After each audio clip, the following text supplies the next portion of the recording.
Donc mes questions vont surtout s'adresser aux représentants des parents d'élèves et organisations syndicales. Je tenais quand même tout d'abord à saluer votre présence et exprimer le plaisir de vous voir à nouveau à l'Assemblée, mesdames les représentantes des syndicats, malgré l'accueil scandaleux qui vous avait été fait en septembre dernier dans cette même salle.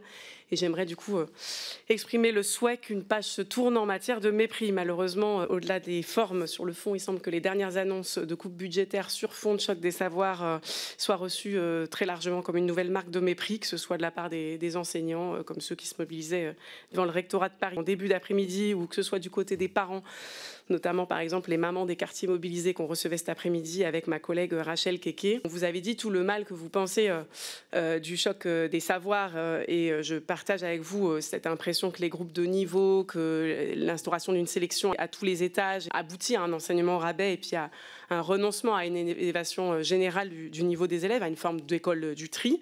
Mais d'un point de vue concret, au-delà de tout le mal qu'on en pense, comment est-ce que concrètement vous arrivez à vous représenter la mise en œuvre de ces fameux groupes de niveau ou de ces redoublements dont on sait qu'ils mèneraient de fait à sans doute une augmentation des effectifs au vu des annonces budgétaires, puisque lors du PLF 2024, on comptait autour de 2200 suppressions de postes. C'est un petit rappel pour ceux qui n'auraient pas suivi, dans la continuité des 10 000 supprimés depuis 2017.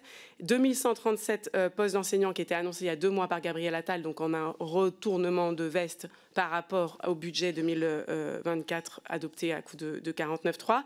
Et puis de nouveau, là, on a ces 700 millions de coupes dont la nouvelle ministre, Mme Belloubet, nous dit qu'ils n'ont rien à voir avec des suppressions de postes. Mais quelles sont les informations concrètes dont vous disposez sur la ventilation de ces coupes, si je puis parler ainsi, c'est triste à dire. Et surtout, comment vous représentez cette mise en œuvre des groupes de niveau, des redoublements, c'est-à-dire d'une augmentation des effectifs ou d'une diminution des groupes classes avec cette baisse d'effectifs d'enseignants. Je vous remercie. Je vais commencer sur les groupes de niveau. D'abord sur les moyens qui y sont alloués. Le ministre Gabriel Attal nous avait dit qu'il y aurait 2500 emplois qui viennent en fait du redéploiement d'un dispositif existant et 830 emplois qui seraient créés. Alors il nous avait dit à l'époque au CSA ministériel au mois de décembre que ces emplois seraient créés sur notre trésorerie.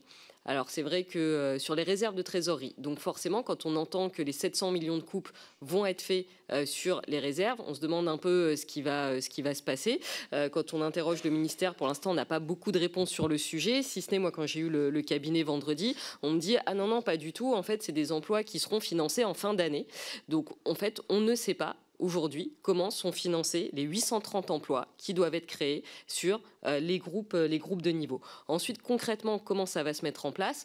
C'est extrêmement difficile à voir dans les établissements. On nous parle de groupe 1, groupe 2, groupe 3, mais quand on arrive à avoir les heures pour les mettre en place, en fait, on se rend compte qu'on n'a pas suffisamment de professeurs.